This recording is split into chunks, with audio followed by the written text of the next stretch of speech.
Here we discuss introspection, being, development, and all the good stuff. I think about this a lot. It's something that's important to my heart. And I just would love to elaborate on it and continuously elaborate on it because it's imperative. It's against the climate of our generation, but all the more so something that needs discussing and introspection and understanding. I feel that it's a lack of understanding that's the root of what we're grappling with. I think there are generations where there are other focuses that will enable the world to be grander, be better, be more giving, more expansive of a human being.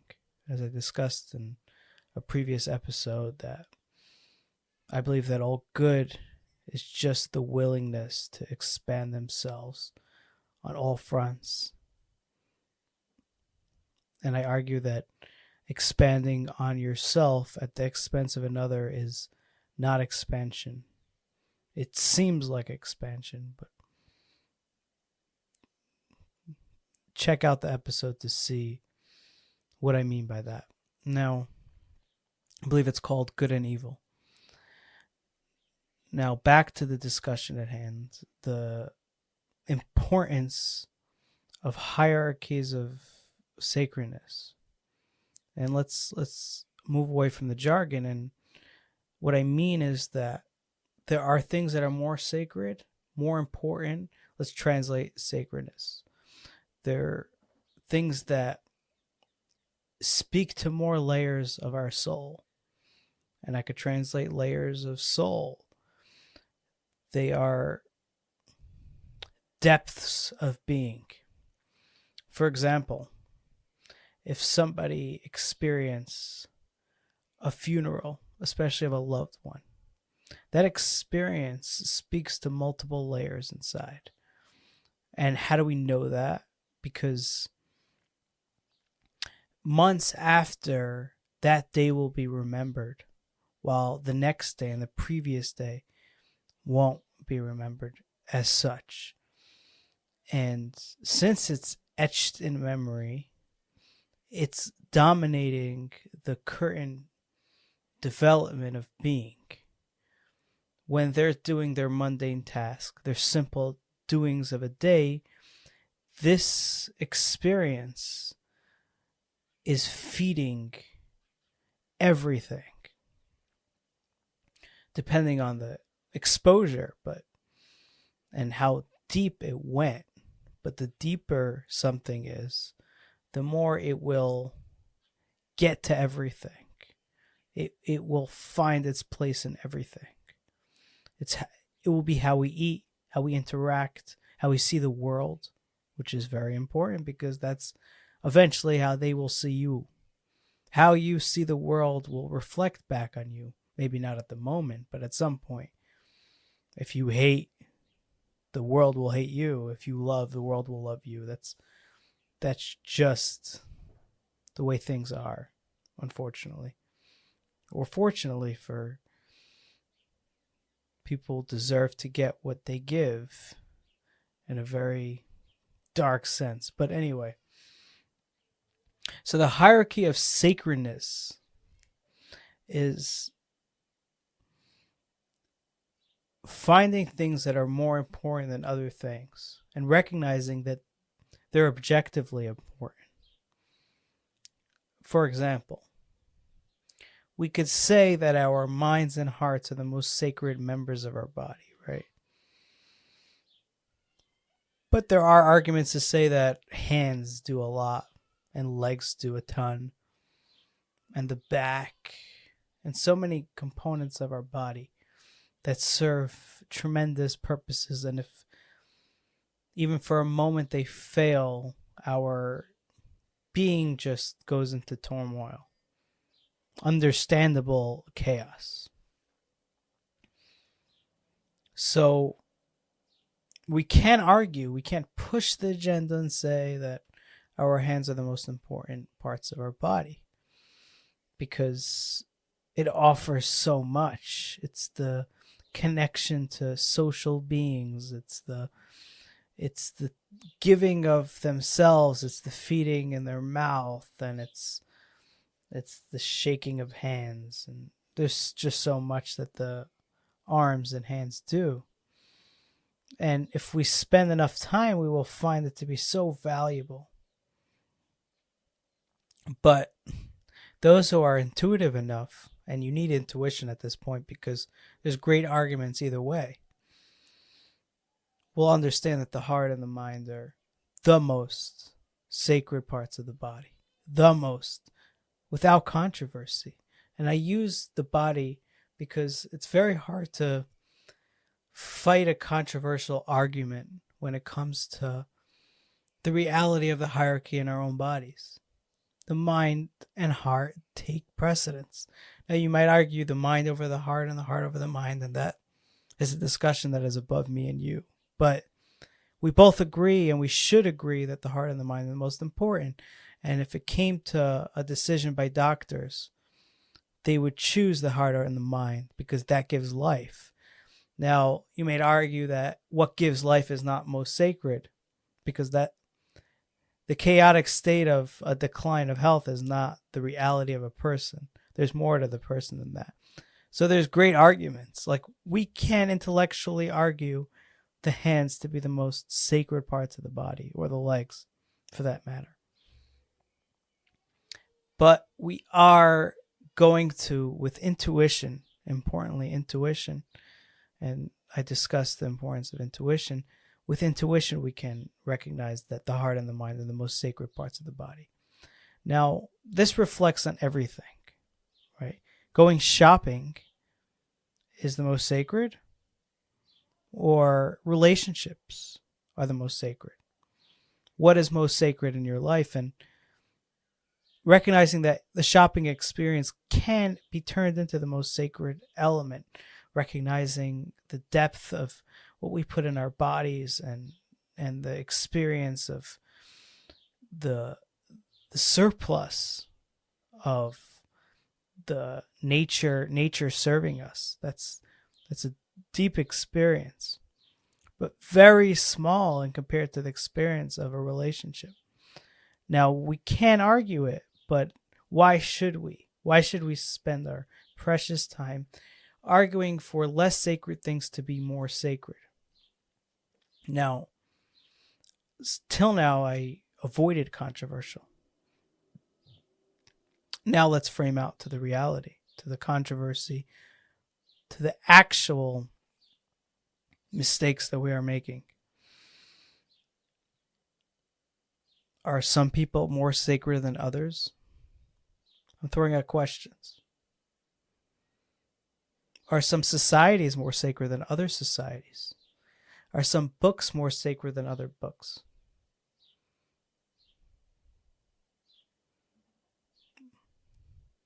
Is the academic more sacred than the garbage man?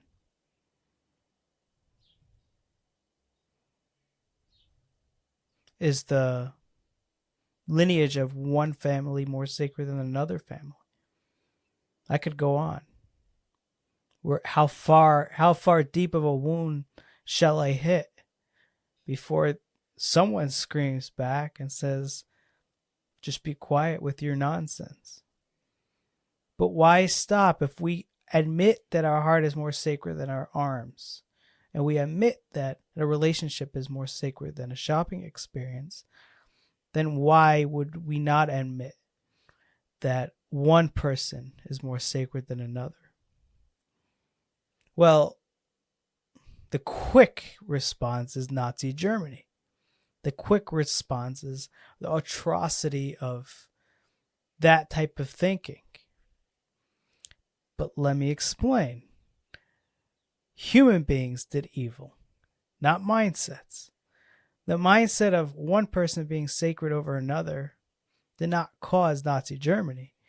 The human being who chose evil caused Nazi Germany. It's like saying that what caused Nazi Germany was people thinking, because Nazi Germany had to think in order to do what they did. Now, if they chose not to think, then none of Nazi Germany would have happened. So we should propositionalize the end of thought, because thought brought Nazi Germany. And I'll bring more examples.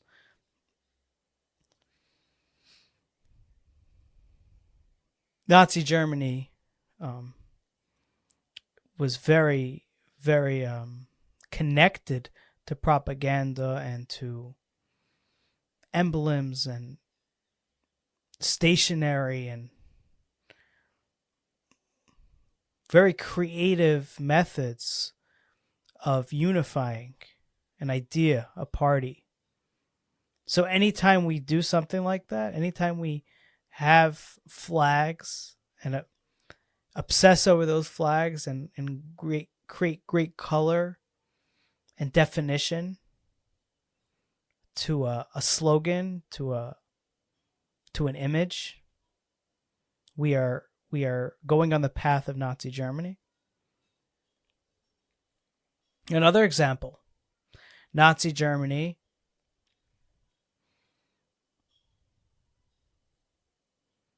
was very, and I find this in the Jewish community to be a strong critique of Nazi Germany and reality, although deeply distant from the evil that was actually chosen by human beings.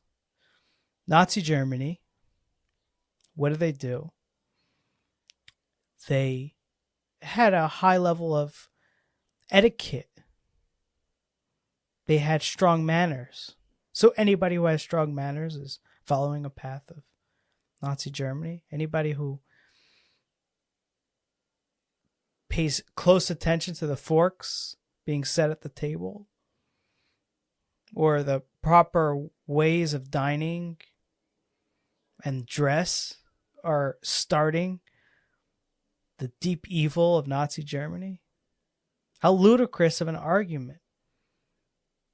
Anybody who showers is like Nazi Germany, because Nazi Germany definitely showered or bathed.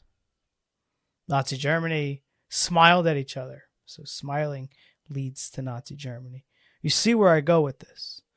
At some point or another, we have to isolate and say there are certain things that are actually the evil and some are not. The fact that they found sacredness in some human beings over others did not cause Nazi Germany. It's closer to the center of what evolved to be evil.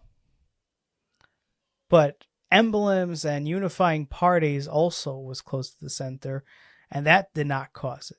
We must admit that that wasn't the cause, but rather human beings, individuals, collectives that chose evil over good. They had a choice to make. Shall I do evil or shall I do good?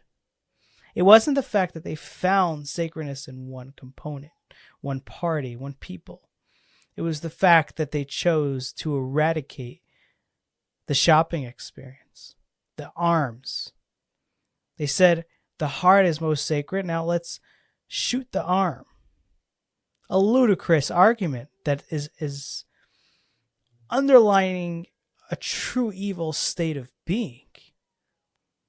How can, if you saw a person that said, my heart is sacred, so I'm going to cut off the other limbs.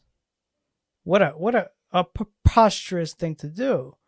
You would want to stay away, and surely it would be understandable for you to never interact with such a mindset, because that is evil. Now they did that on a collective scale. The Aryan is most sacred and the Jew is least sacred. Because our bowel movements are least sacred of our bodies, do we say that we shall not go to the bathroom? We shall not tend to those least sacred things? What a crazy argument. Even if you find the Jew to be the least sacred, you still don't cut them off. That's the choice of evil. It's not that argument of sacred and not sacred. Now, we can have an intellectual discussion on the objective sacredness of the Aryan descent versus other lineages. And I believe that they are not more sacred. And I think too much controversy is displaying my own beliefs on what is more sacred than others when it comes to people, because that's a deeply personal experience and decision. But we're making them anyway. We have reverence for certain people. We're recognizing sacredness in certain people. It's amazing. It's baffling to see the contradictions in public discourse. Just clear contradictions. I'll give an example, and this is extremely controversial, but it's just to prove a point. Someone was saying on a podcast how they were talking about the ugliness of high society in the United States, and specifically certain groups, and they had yachts and young girls under age 16 or 17, and they said it's such a sick thing, so terrible. Now, just to explain the logic of the fact that it's not sick, if you were 16 and you dated a 16-year-old, that wouldn't be sick. That would be just natural love. Now, if you were 17 and you dated a 16-year-old, that would not be sick. That would be natural love. If you were 18 and you dated a 16-year-old, still some societies would agree that that's just crazy to start putting lines so strongly. But when you're 28, when you're 35, when you're 64, and you enjoy the company of a 16-year-old girl, all of a sudden that becomes sick.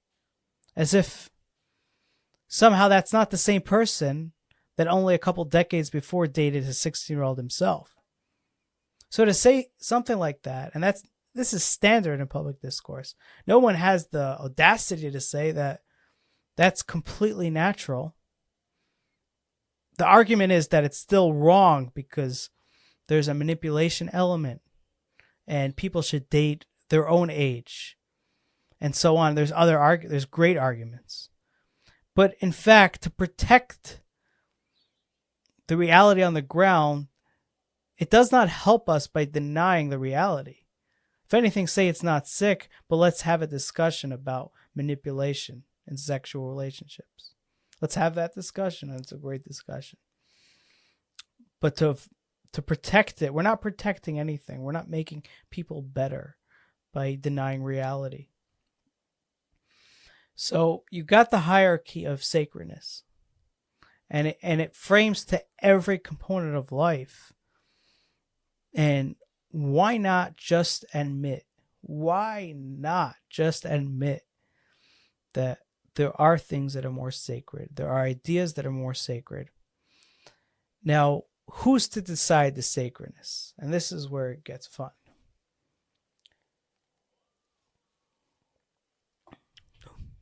Are it the people that we assume to be the sacred ones who tell us what is sacred? Isn't sacredness an experience of in-depth?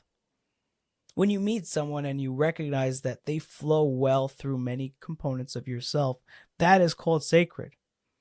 Now, if somebody screams on the top of their lungs saying, no, these people are more sacred than other people, this person is holy and deeply developed and transformative, and then you meet them and you don't feel that experience, then it's not sacred for you. Sacredness is a personal experience. Now, if an entire group, an entire society says this person is more sacred than another person, or this idea is more sacred than another idea. For example, our current society says caring about nature and climate and the reality of the world around us and our effect on it and its effect on us is a sacred idea. We may find it to be sacred, or we may find it to not be sacred. We should take extra care to see maybe there's something there. Maybe that is a truly sacred experience. And maybe that will teach us deep things about who we are. And maybe it's time to care about the reality of the world we live in. Maybe it's time. Maybe it's not. Maybe it's a mediocre level of experience of sacredness. Sorry. So we may find it to be sacred, we may find it not to be sacred, and that's a prerogative of each and every individual. Again, this is controversial, but it should not be. It should be flowing through our veins. We should know what's important and what's not, what matters, what changes us, what speaks to more levels of our being, what stamps our heart more than other things. I'll give you an example. I live in the land of Israel, and the state of Israel, the Middle East, and in this region, the world finds sacredness. Now, why do I say that? Because anything that happens here matters to millions and billions of people for some reason. They find sacredness with this land. They find something important with it. So therefore, I might question, is this land more sacred than other lands? And lands can be more sacred. We can't go to New York City and say, there is something here. There's some energy here. There's some innovative energy in New York City, in the depths of New York City, that is not in Kansas or Russia or any other place that we visited. And I'll prove it to you. Why do tourists go to one place over another? Why do tourists flock New York City and not some rural town in America? They find something to be sacred there. Maybe it's the experience, or maybe there's something sacred about it. They see an energy. They want to be a part of it. Lands can't be more sacred than other lands.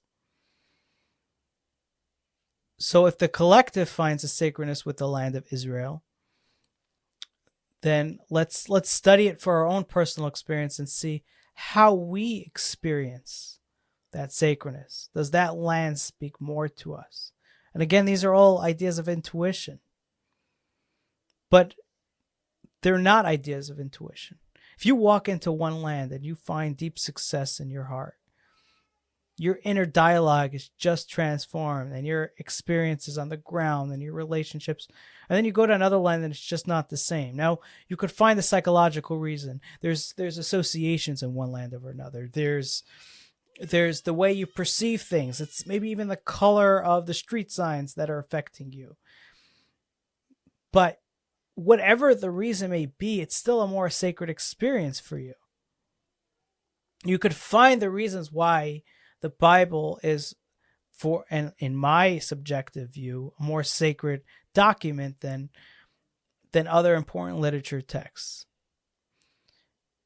It may be that every time I walk back to the Bible, I see something different, and I see myself different in it. And it creates a dialogue of never-ending beauty. And if I open a random manuscript, or even a important manuscript, I may not be able to do that. And even if I say, okay, everything is equally sacred, so let me take an important literature text. Let me take a Shakespeare and give it my all and say how, believe that it's sacred, believe that it's a divine idea, and then keep going back to it and trying to bring it out. What I'm doing is manipulating the sacred radar, because I'm pushing an agenda to find sacredness in something. It's similar to saying, let's find sacredness with the arm. over the heart. Let's push it. Why? Why allow that natural experience to be? Now, you may say that I may be in deceptive mode by saying the Bible because of my upbringing, because of the theological arguments, the historical impressions, and so on. And that's all true. And that's all biased, but we're all biased. That still doesn't stop the sacredness of my experience. Now, you may argue that there's no deception. Then there's you could find sacredness in the wrong things. Who's to say that maybe one day you'll wake up and find sacredness in terrible ideas or terrible people? Well, that's true, but it's not the objectives that are the problem. It's not the fact that I found sacredness in them. It's the fact that I'm not being honest about how they affect me and how much light they bring to my life. If I find sacredness with the mafia class, and this is standard, people find sacredness in some level of sacredness. We have a weird adornment to murderers and those types of people, and then I ask, well, what is the mafia teaching me? So I might say the union, the collective, the loyalty, and so on and so forth. And then I find out about these horrific murders and these self-obsessed money-making agendas. And that doesn't speak to the goodness of being and the development of self. So when I weigh it, naturally, whatever I learn from the mafia class doesn't outweigh the murderous acts that they've done for the sake of loyalty. So if I'm honest with myself, I would understand that that's not a sacred notion of being, but rather a terrible way to emulate and to honor and to respect.